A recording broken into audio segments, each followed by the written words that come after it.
Good morning to all of you once again in accountancy class. Day before yesterday we were discussing chapter number 11, that is cash book. ये हम discuss कर रहे थे और हम इसमें आज लेसन नंबर 12 ये हम डिस्कस करेंगे। तो आप लेसन नंबर 12 जो है वो आपकी बुक में पेज नंबर है 11.31 पे, वो आप निकाल लीजिए।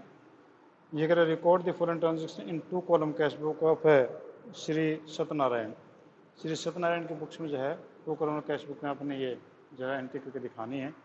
तो मैं इसको डिलीट रब कर देता हूँ क्योंकि क्वेश्चन बड़ा है, थोड़ा सा हमें ऊपर से लेके चलना पड़ेगा इसको। तो आपके पास में जो 2 कॉलम कैश बुक किसने बोला, तो 2 कॉलम कैश बुक जो है वो आप बना लो पहले। तो ये बनाइए जी 2 column cash book.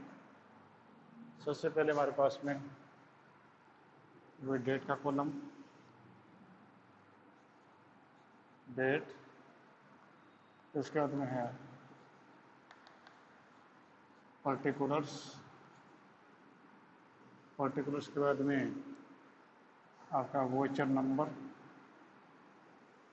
Voucher number के बाद में आपका है एलएफ, एलएफ के बाद में आपके पास में है कैश, कैश कॉलम, कैश के बाद में आपके पास में है बैंक कॉलम,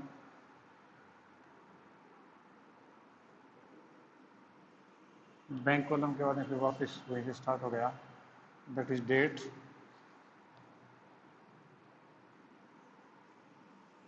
डेट के बाद में आपका पर्टिकुलर्स, पर्टिकुलर्स, पर्टिकुलर्स के बाद में आपका वोचर नंबर, वोचर नंबर के बाद में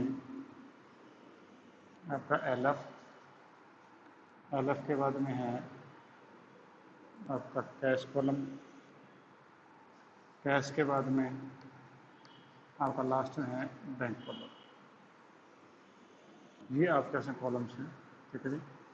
अब हम शुरू करते हैं। सबसे पहले बोलता है कैश इन हैंड 12,100 और कैश एट बैंक 8,000। तो दोनों ही डायरेक्ट बैलेंस हैं। तो फर्स्ट जैन को आप लिखोगे, फर्स्ट जैन को to balance BD.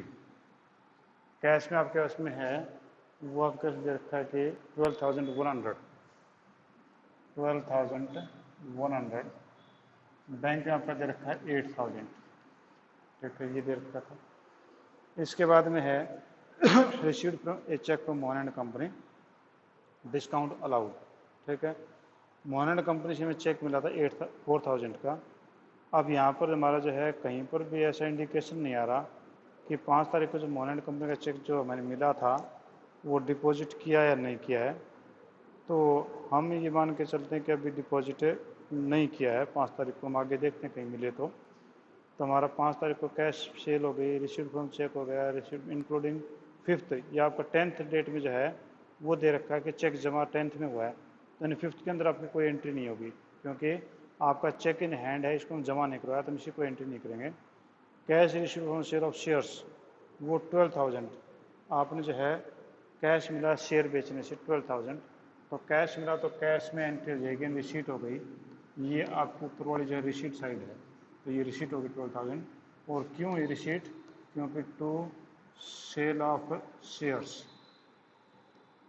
Cell of shares, आपने शेयर्स बेचे थे उनसे आपकी ये सेल के पैसे आ गए थे, ठीक है जी। नेक्स्ट उसके बाद में कराइए 7th के बाद में 8th को आ जाओ। Received cash 900 and cheque 700 for cash sale. हमें चेक मिला है, एक तो हमें कैश मिला 900, एक हमें चेक मिला 700। तो आपका जो है 8 तारीख 8 की डेट है, इसका 10th में देखो। 10th में बोला कि paid in to bank including cheque 5 date वाला और 8th वाला, ये उन्होंने बैंक में जमा करवाया है, वो जाके 10th को करवाया। तो यहाँ पर हमारे पास रिसीव्ड कैश 900 आया और चेक आपका 700 आया फॉर कैश से। तो चेक की एंट्री नहीं करेंगे, कैश कैश की एंट्री करेंगे। तो कैश आपके पास में गया जी वो 900 आपको मिल गया, और चेक की एंट्री में अब नहीं करेंगे, तो 900 आपके पास में कैश आ गया। और क्यों आया? क्योंकि टू सेल्स, ये आपका सेल्स के कारण से आया है 900, टू सेल्स अकाउंट। और चेक की एंट्री पे हमने नहीं की है, क्योंकि चेक हमने नेक्स्ट डेट में जमा करवाया, 10th में जमा करवाया, तब हम करेंगे। ठीक है, आगे आगे रखे paid in to bank including cheque reissued 5 and 8। 5 को जो चेक मिला था, देखो 5 को चेक मिला 4000 का, 8 को चेक मिला था वो आपको मिला था वो 700 का। ठीक है, तो आपने 4700 जो है बैंक में जमा करवा दिए। तो आप जब बैंक में जमा करवाए तो रिसीट हो गई, तो रिसीट हो गई 4700। 4700 कैसा कि आपके 5th में जो था 4000 था, और 700 अभी 8th में था, दोनों के दोनों हमने जमा करवाए बैंक में। ये दोनों चेक हमारी जेब में पड़े थे, यानी ये हो जाएगा to cheque in hand, to cheque in hand. ये हमारे चेक हाथ में थे, तो दोनों के दोनों आपके चेक इन हैंड 4700। ठीक है, इसके बाद आप आ जाइए, अगर paid for repair of typewriter 200, हमने टाइपराइटर की पेमेंट की है। ठीक है, रिपेयर की, तो आपने कैश में पे की, तो ये पेमेंट साइड है, तो 200 कैश में पे किए तो 200 लिखिए, और यहाँ पर आप लिखेंगे टू रिपेयर, टू रिपेयर। ठीक है, ये रिपेयर हुई है, टाइपराइटर लिखो, टाइपराइटर लिख दो, नहीं तो कोई जरूरी भी नहीं है, तो आपने 2 रिपेयर लिख दिया तो भी आपके लिए सफिशिएंट है। तो रिपेयर्स होगी 200 की। इसके बाद में ड्यू पर cheque for office use 2000 and for personal use 1500। हमने जो चेक जो निकाला है, तो चेक हमने जो निकाला तो वो हमने उसके लिए निकाला है ऑफिस यूज़ के लिए, तो वो तो हमने निकाला था जी 2000 का, इन 2000 काउंटर एंट्री होगी, और 1500 आपकी ड्राइंग होगी। ठीक है, तो आपका जो चेक निकाला आपने, बैंक से पैसा निकाला, तो बैंक से पैसा निकाला तो यहाँ पर तो आपका 2000 कैश में आ गया, क्योंकि ऑफिस यूज़ के लिए पैसा निकाला 2000, तो यहाँ बैंक कैश में आ गया, तो कहाँ से आया? टू बैंक, ये आपका बैंक से आ गया, टू बैंक अकाउंट। ठीक है, एंड इट बिकेम कॉन्टेंट, क्योंकि ऑफिस यूज़ के लिए निकाला था, और उधर से बैंक में से पेमेंट कर दो, पेमेंट साइड है, तो ये पेमेंट साइड से आपने 2000 कर दिया। और ये कहाँ पर चला गया? ये बाय बैंक, न बाय कैश, क्योंकि कैश की एंट्री है, तो बाय कैश अकाउंट, क्योंकि कैश से गया था, कैश में चला गया। ठीक है, अब हमने ड्राइंग की, वो चेक से की है, तो पेमेंट हो गई, इसी एंट्री में था, तो 1500। ठीक है, ये कॉन्ट्रा नहीं होगी, तो ये हो जाएगा बाय ड्राइंग, बाय ड्राइंग्स। ठीक है, तो ये आपके पास में होगी जी 1500। ठीक है, तो ये एंट्री आपके पास में बन गई, ये आपकी 14th की थी, यानी draw a cheque for office use. Office use के लिए हमने 2000 की यहाँ पर कैश निकाला था, वो रख दिया, उधर 2000 काउंटर एंट्री कर दी। फिर पर्सनल यूज़ के लिए चेक से निकाला 1500, वन ड्राइंग कर दिया। Paid to Chandrapal by cheque 600, discount receive 50। तो हमने जो यहाँ पर चेक से पेमेंट की चंद्रपाल को, तो यहाँ पर आप दिखा दो 600, और डिस्काउंट ऑफ फॉर्म तो हमारे पास है ही नहीं, तो इसलिए एंट्री नहीं करनी, वो जनरल एंट्री वैसे जनरल प्रॉपर में जाएगी, और ये हो जाएगा बाय चंद्रपाल, बाय चंद्रपाल, हमने एंट्री कर दी बाय चंद्रपाल। हमने चंद्रपाल को जो है ये 600 की पेमेंट कर दी थी। डिस्काउंट की एंट्री हम यहाँ पर नहीं करेंगे, वो जनरल में हो जाएगी। Give a cheque to Surendra for cash purchase for furniture for office 5000। तो हमने सुरेंद्र को चेक दिया, तो इससे सुरेंद्र का कोई मतलब नहीं है, हमने फर्नीचर खरीदा है, और फर्नीचर हमने खरीदा 5000 का, तो हम पेमेंट साइड में जाएंगे, और यहाँ पर आप लिखेंगे 5000, और किस लिए? ये उन्हें बाय फर्नीचर, बाय फर्नीचर, ये उन्हें बाय फर्नीचर उन्हें कर दिया, क्योंकि सुरेंद्र का कोई चक्कर नहीं इसमें, Surendra is not a party, we purchase it, somebody have, कोई इनको आदमी तो होता है, उसका नाम लिखने की जरूरत नहीं, अगर कैश में है तो, अगर उधार हो तो फिर हम नाम लिखते हैं उसका। ठीक है, नेक्स्ट है received a cheque from Naresh and company for commission 1800। अब देखेंगे इसका आगे कहीं पर है क्या नाम, चेक मिला था हमारे को, आगे पढ़ लेते हैं। चेक दूसरे में भी नहीं है, तीसरे में भी नहीं है, और ये था आपका इसमें जो रिसीव्ड फ्रॉम नरेश 20 तारीख को था। तो इंस्ट्रक्शन ऑफ बैंक इशूड ये भी नहीं है, रिसीव्ड फ्रॉम बैंक ड्राफ्ट ये भी नहीं है, और कलेक्टेड इसका मतलब ये हुआ कहीं पर इसका नाम नहीं आ रहा नरेश वाली एंट्री का। तो इसका मतलब ये कि हमने चेक जो लिया था वो हमने सेम डे में उन्होंने बैंक में जमा करवा दिया होगा। तो हम यहाँ पर 20 तारीख की एंट्री लेंगे, आपके पास 1800, ठीक है 1800, और ये आया था तो टू नरेश हमने ये एंट्री कर दी, टू नरेश अकाउंट, ठीक है 1800, क्योंकि इट इज़ अज्यूम्ड कि कहीं पर आगे नाम नहीं आ रहा, तो इसका मतलब ये हुआ कि हमारा सेम डे में जमा हो गया है।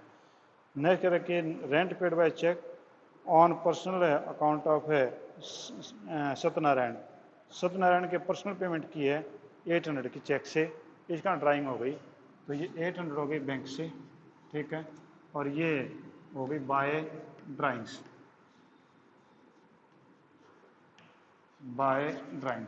ठीक है। तो ये आपकी 800 की आपकी जो पेमेंट हो गई थी सत्यनारायण की पर्सनल पेमेंट की है। Issued a cheque for petty cash, हमने पेटी कैश के लिए हमने चेक इशू कर दिया, और डेट इसकी है आपके 22 की, तो 22 में जो है वो उन्हें पेटी कैश के लिए चेक दिया, 100 रुपीज़ का दिया, कोई ज़्यादा भी नहीं दिया, तो 100 रुपीज़ की पेमेंट हो गई। तो यहाँ पर आप लिखोगे 100 रुपीज़, और पैसे कहाँ गए, ये पेटी कैश में गए, आगे आपके आएगा, मैं पुराने बच्चों को करवा दिया, नए बच्चों ने बता रहा हूँ, बाय पेटी कैश, पेटी कैश बुक हम आगे बनानी सीखेंगे, उसके लिए चला गया, तो बाय पेटी कैश, और ये आपके पास में गया 100, ठीक है जी। नेक्स्ट आपके पास में है वो ले लो। नेक्स्ट आपके पास में दे रखा है कि इंस्ट्रक्टेड है bank to issue the bank draft 6000 in favour of Mithilal, the bank charge 20 for issuing the draft. हमने बैंक को कहा कि भैया एक ड्राफ्ट बना दो, और बैंक वो ड्राफ्ट आप बना दीजिए अमृत के नाम से 6000 रुपये का, यानी पेमेंट हो गई आपकी 6000 की। बैंक ने ड्राफ्ट बना दिया, बैंक अपने खाते से पैसे निकाल लेगा, तो 6000 की, और ये हो जाएगा बाय अमृत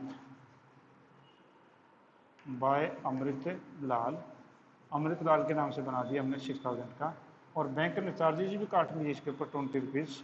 तो आप यहाँ पर लिखोगे बाय बैंक चार्जेस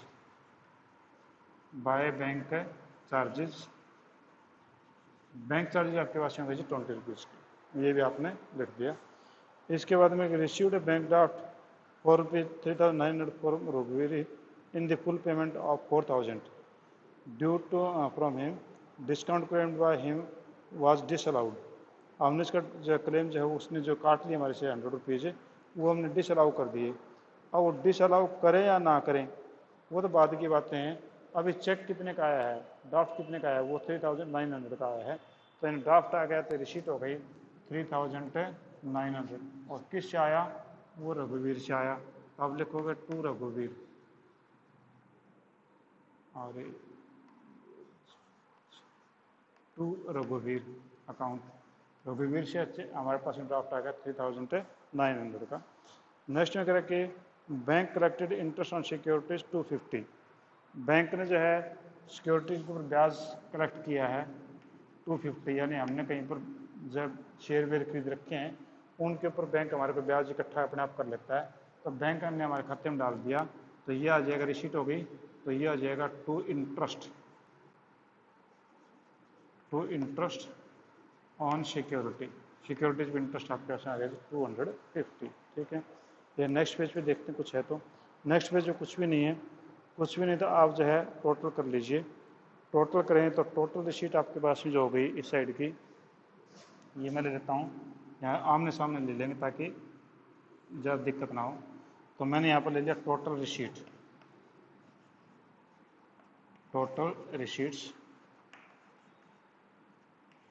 रिसीट्स आपके पास इसका टोटल करें तो 12, 12, 24 और 2, 26 और 1, 27,000 आपके बनेंगे, ठीक है। तो आपके पास में अमाउंट बनता है जी टोटल ये 27,000, ठीक है जी। इसे टोटल करें 8 और 4 12, 1 13, 13 और 3 16, 16,000 तो ये हो गए 16,700, 16,700 और 800, 17,500, 17,500 और 900, 18,400, 18,400, 200, 650, ठीक है। तो ये आपके पास में होगा जी 23,000 और 23,950, 23,950 ये हो गया, ठीक है। अब उधर रिसीट साइड में देखें ना, पेमेंट साइड में देखें, तो पेमेंट में तो आपका कैश में जो पेमेंट है वो आपका टोटल पेमेंट्स हैं, टोटल पेमेंट्स में आपके यहाँ 200 ही है, यहाँ पर कैश में टोटल पेमेंट है ही नहीं। और उधर देखें तो उधर मैं किताब में से देख लेता हूँ ताकि टाइम कम लगे। वो आपके पास में है, अच्छा मैंने बैंक अकाउंट की जो है स्टार्टिंग की एंट्री कोई नहीं डाली, मैंने कोई 5,300 की कॉन्ट्रा एंट्री है कोई, नहीं 5,300 या कॉन्ट्रा एंट्री नहीं है, ये कौन सा इलस्ट्रेशन केवल यहाँ शायद सॉल्यूशन में और इसमें प्रॉब्लम है, अलग अलग हैं। 5,300 की कोई एंट्री नहीं है, तो ये या तो सिर्फ सॉल्यूशन में कोई प्रॉब्लम है, इसकी सॉल्यूशन इसका गलत है, ठीक है। तो आपका यहाँ पर 200 मैं इसका टोटल चेक दोबारा कर लेता हूँ भैया, कभी सॉल्यूशन से देख के कराऊँ गलती हो जाए। 12, 12, 24, 24, 2, 26, तो ये आपके पास 26,000 तो ये हो गए थे, ठीक है। इसके बाद में है 100 और 1,000 ये हो गए थे, तो 1,000 ये हो गए तो टोटल, ये तो आपका टोटल सी साइड का तो 27,000 ओके है। ये 8,000 और 4 आपका 12, 12, 13, 13, 4, 17, तो 17,000 रुपये ये हो गए थे, तो ये हो गए थे 17,000। और इधर हंड्रेड्स में आ जाएँ तो 700, 800, 1500, 900, 2600, 2600, 200, 2850, 2850 ये हो गया तो 0 और 5, 8, 9, 1, 19,850 बनेगा भाई, 19,850 को इनको टोटल मिस्टेक इनकी 19,850 बनेगा, ये को इनको फिगर और लेके आ रहे हैं। इधर आपका 200 बनता है, इसका टोटल कर लें 2 और 2 और 1 3, 3 और 5 8, 8, 8, 8, 8 और 6 14, 14,000 ये हो गए, 100 से ले लो, 5 और 6 11, 11 और नहीं 2 और 1 3, 3 और 5 8, 8 और 6 14 हो गए, ठीक है। और 500 और 6 11, 11 और 8 19, 19 और 20, 20 2000 ये हो गए और 20 ये हो गए, तो 2020 हो गया, तो 0, 2, 0, 6, 1, तो ये 16,020, ठीक है। अब आपकी जो बुक में गलत है, सोल्यूशन ध्यान रखना, ये 27,000 है, वहाँ केवल 200 ही आए हैं, तो यानी आपकी रिसीट हो 27,000 की, वहाँ पर पेमेंट हुई केवल 200 की, तो ये हो जाएगा बाय बैलेंस सी डी। इस 27,000 में से 200 घटा लो तो 26,800, 26,800 हो गया।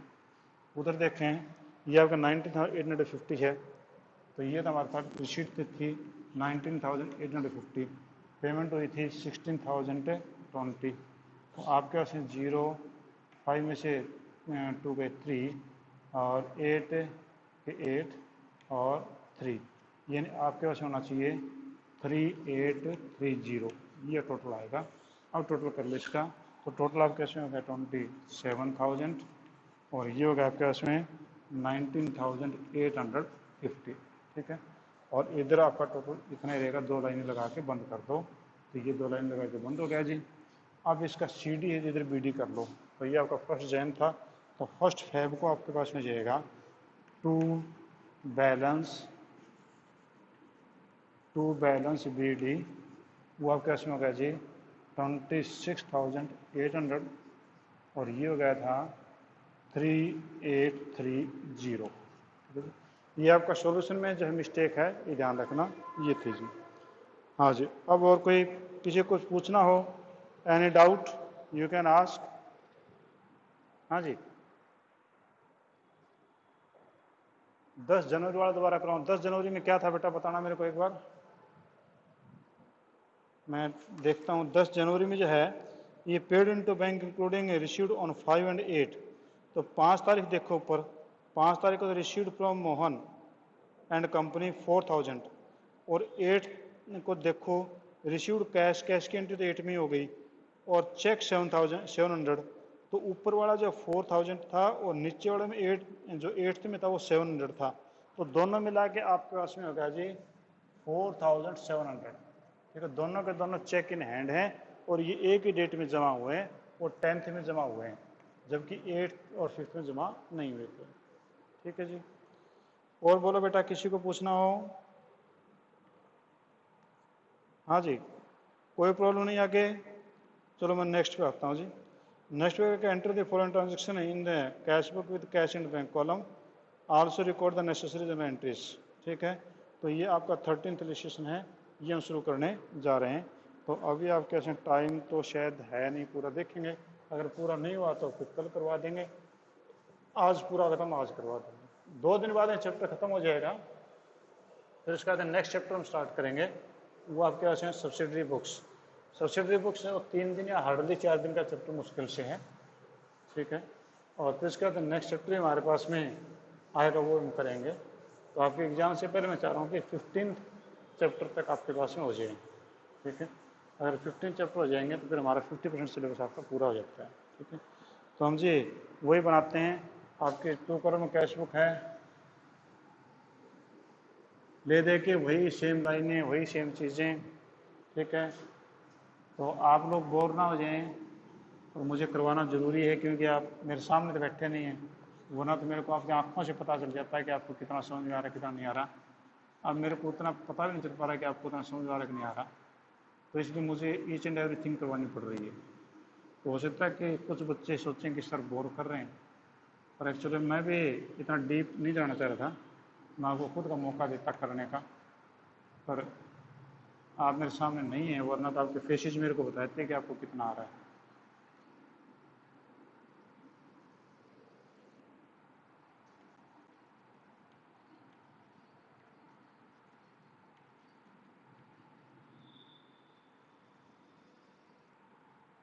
नेक्स्ट आपके पास डेट, ये आपकी पेमेंट साइट स्टार्ट हो गई है। ठीक है, इसके बाद में आपका पार्टिकुलर्स,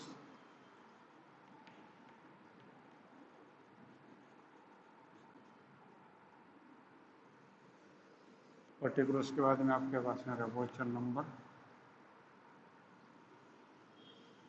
वोचर नंबर के बाद में आपका एलएफ,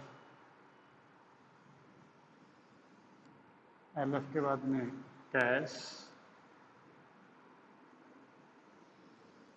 कैश के बाद में है बैंक,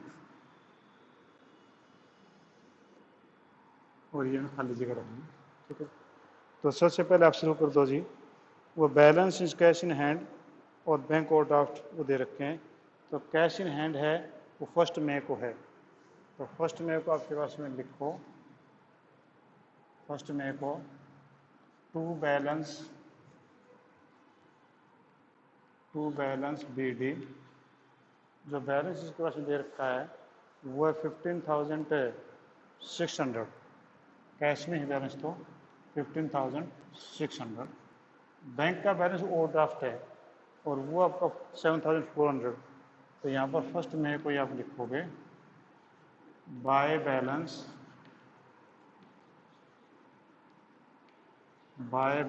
BD, और वो दे रखा 7,400, ये आपका दिया हुआ है। नेक्स्ट आप आ जाइए, नेक्स्ट में करेगा further capital reduce 30,000 out of 25,000 deposit to bank. Further capital जमा करवाई है, तो उसमें जो है 30,000 में 25,000 बैंक है, तो बैंक में तो कैपिटल लगा दी 25,000 और 5,000 कैश में, टोटल कैपिटल 30,000 थी। तो यहाँ पर आप लिखोगे टू कैपिटल ब्रैकेट में लिख दो एडिशनल, इसका पहले जो भी कैपिटल सब्सिट्यूट थी ये एडिशनल कैपिटल है। इसके बाद में purchase goods on credit from Ram, तो हमने जो है राम से उधार माल खरीदा था 15,000 का, GST आपका जो है ये हमने कोई मतलब नहीं, क्योंकि उधार की एंट्री है। अलाउड डिस्काउंट ट्रेड परसेंट 20%, ये में कोई मतलब नहीं है। Settle account Mohan by paying cash 13,000, Mohan का हमने अकाउंट से सेटल कर दिया, ऊपर वाली जो उधार खरीदी थी 6 को, वो बाइंग कैश पेइंग 13,000, हमने कैश पे कर दिया मोहन को 13,000। जितने का माल का हमें कोई मतलब नहीं है, हमें तो जितनी पेमेंट की वो देखेंगे। तो ये हो जाएगा बाय मोहन। ये आपने बाय मोहन अकाउंट ये आपने कर दिया, वो आपके इसमें 13,000। ठीक है जी। नेक्स्ट हम आगे चलते हैं, तो आगे हम देखें आगे आपके पास में क्या लिखा हुआ है। नेक्स्ट आपके पास में जो लिखा हुआ है कि an amount of 2,500 due from Chaturvedi and sons written off as bad debts. तो भैया हमें चतुर्वेदी से पैसा मिलना था, बैड डेट्स हो गया, तो कैश तो आया ही नहीं, कोई एंट्री नहीं होगी इसकी, कंफ्यूज कर रहा है ये। ठीक है।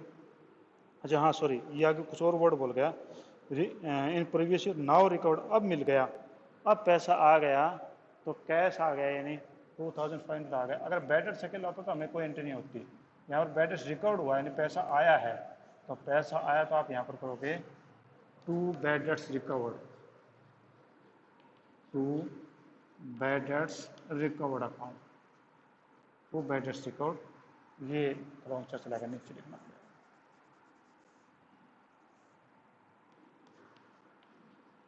To bad debts recovered, bad debts recovered आपके संख्या 2,500। इसके बाद में करेंगे कैश ए चेक 7,500 और 7,500 कैश, एक चेक हमने बैंक से निकलवाया, पैसे निकलवाया यानी 10th को, तो हमने चेक निकलवाया तो 7,500 हो गया, यानी यहाँ पर कैश आ गया, तो ये कॉन्ट्रा एंट्री हो गई, क्योंकि हमने बिजनेस के यूज़ के लिए निकाला है ये, तो कैश ये हो जाएगा टू बैंक, ये आपका बैंकिंग हो गया, टू बैंक अकाउंट और कॉन्ट्रा एंट्री। इधर बैंक से हमारी पेमेंट हो गई, क्योंकि कैश के अंदर चला गया 7,000, और ये आपके पास में हो गया जी 7,500 का, सॉरी 7,500, और ये हो जाएगा बाय, उधर बैंक था तो बाय कैश, बाय कैश। ठीक है, 7,500। नेक्स्ट में करें कि due from bank for house hold 3,000 and for income tax 8,000। तो भैया इनकम टैक्स हो चाहे हाउस होल्ड हो, दोनों का मतलब एक ही है, इन दोनों के दोनों आपकी ड्राइंग है, तो ये आपके पास में ड्राइंग हो गई 3,800।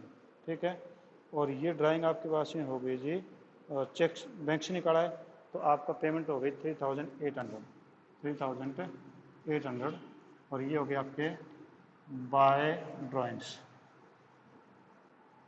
बाय ड्राइंग्स 800 आपके पास में हो गई। ठीक है, 3,800। उसके बाद सेल ऑफ चेयर्स 500 प्लस में GST 6% and payment received in cash. तो SGST CGST 6% है, तो हमने कैश मिला है, कैश मिला तो आपके पास क्या हो जाएगा, तो आपने जो है कैश मिला, तो आपके कैश जो टोटल मिला करके डेट कौन सी है, ये डेट आपके 14th की है, 14th डेट में आपको जो है फर्नीचर आपने बेचा तो उसके पैसे मिले हैं। ठीक है, तो आपके पास में जाएगा 400 आपको बैंक में मिला था, शायद बैंक कैश में कैसे ही, ये आपके पास में है सोल्ड चेयर पर प्लस में कैश में है, तो कैश में तो आपके पास में जाएगा 400 आपका कैश में। ठीक है, तो ये जाएगा to furniture, sorry furniture 500 to, हमने क्या किया था, सेल किया था ना, तो आउटपुट CGST 30 रुपीज़, 500 का था ये, दिमाग की ओर चला गया, और टू आउटपुट SGST, ये हो गया 30 रुपीज़। ठीक है जी। नेक्स्ट पे आप आइए, नेक्स्ट पे कराइए कि received from X on behalf of Y 2,200, हमें जो है X के बिहाफ पे Y से मिला पैसा। ठीक है, यानी ये करा इसके अंदर कि received from from X on behalf of Y, यानी पैसे तो Y ने दिए एक्चुअल में देखा जाए तो हमारे पास में कैश आ गया जी 2,200, 2,200, और ये हो जाएगा टू Y, भले X दिया कोई थे, हमें कोई मतलब नहीं, पैसे तो Y के ही थे। ठीक है, उसके बाद में करेंगे received a cheque from Naresh 4,210 in full settlement of account 4,400, हमने डिस्काउंट दे दिया वो बात अलग है, हमें चेक मिला है 4,210 रुपये का, तो ये आपके पास में आप लिख लो जी यहाँ पर 4,210 रुपये, और टू नरेश। ठीक है जी, और ये आपके पास में आ गया टू नरेश, टू नरेश। ठीक है, तो ये आपके इसमें कहता है 4210। इसके बाद करके cheque received for Naresh sent to bank. तो भैया ये तो हमने यहाँ पर एंट्री नहीं करनी चाहिए थी, ये हमने बैंक में भेजा। तो अब यहाँ पर जो है नरेश की बजाय आप लिखेंगे to cheque in hand, to cheque in hand, क्योंकि मैंने पहले ध्यान नहीं दिया इस बात पे, ये मेरी से गलती हो गई थी। तो to cheque in hand next statement लिखेंगे। इसके बाद में क्या रखिए, Sagarchand who owed us 10,000 became bankrupt and paid 40 paisa इन ए रुपी। तो हमें सागरचंद से 10,000 में से 40 पैसा पर रुपया मिला है, यानी 4,000 मिला हमें। तो 4,000 हमें कैश मिला है, तो 4,000 लिख देंगे यहाँ और लिख देंगे टू सागरचंद, टू सागरचंद। सागरचंद से हमें मिला है, वो मिला आपको 4,000। ठीक है जी। नेक्स्ट में क्या कि received a payment of loan 3,600 out of 2,000 into bank. हमें जो लोन से पैसे मिले हैं, ठीक है, लोन से पेमेंट मिले तो हमने 2,000 रुपये बैंक में जमा करा दिए, ठीक है, और 1,600 में कैश में रख लिए। तो ये हो जाएगा टू लोन, ये टू लोन अकाउंट, लोन की रीपेमेंट है। ठीक है। नेक्स्ट में करेंगे cheque received from Naresh dishonoured and bank debited 20 in respect of this cheque. जो नरेश में चेक मिला था ये वाला, ये डिसऑनर हो गया और बैंक ने 20 रुपये और लगा करके हमारे खाते से पैसे काट लिए। तो यहाँ पर हो जाएगा 4,230, क्योंकि 20 रुपये उसके चार्जेज और लग गए। और यहाँ पर हो जाएगा by Naresh, by Naresh account, Naresh के कान से हमारे को इतने पैसे लग गए और यहाँ पर कैश फ्लो में डॉट लगा दो। ठीक है। नेक्स्ट आप करिए कि इंटरेस्ट डेटेड हो बैंक 650। ठीक है, आपने जो है इंटरेस्ट जो बैंक ने काट लिया हमारे से 650, तो ये 650 हो गया और यहाँ पर लिखोगे bye interest, bye interest, interest आपका हो गया 650। ठीक है, अब ले लो जी, अब कहा कि 5,000 रख करके बाकी पैसा बैंक में जमा करवा दो। ठीक है, तो बाकी हम बैंक में जमा कर टोटल कर लो जिसका, ये हो गया आपके उसमें 38,960। इसका जो टोटल बनेगा वो बनेगा 38,960। इसका टोटल आपका 13,000 ही बनता है। तो आप जो है 13,000 रुपये यहाँ बना था 38,960, इसमें ये 13,000 घटा दो तो आप कैसे बच गया 0,6,9,5,8 में से 3 गए 5 और ये आपके इसमें हो गया 3 में से 1 गया 2, यानी 25,960 की आप कॉन्ट्रेंट डाल दोगे तो यहाँ पर आपके पास में जाएगा 25,960 और यहाँ हो जाएगी कॉन्ट्रेंट्री और ये हो जाएगा टू बैंक, ये बैंक है ना, टू कैश। ठीक है, और ये आपके पास में हो जाएगा बैंक के यहाँ से कैश से पेमेंट हो जाएगी 25,960 और ये हो जाएगा बाय बैंक। ठीक है, अकाउंट। और अब टोटल करके बराबर कर दो जी, अब आपका क्वेश्चन सही आ जाएगा। ठीक है, तो आज हमने ये करवाया, कल जो है हमारा 14 हो जाएगा और शायद 15 पे शायद कल ही चैप्टर हमारा कंप्लीट हो जाए। ठीक है जी, thank you, have a nice day, कल फिर मिलते हैं। बोलो बेटा।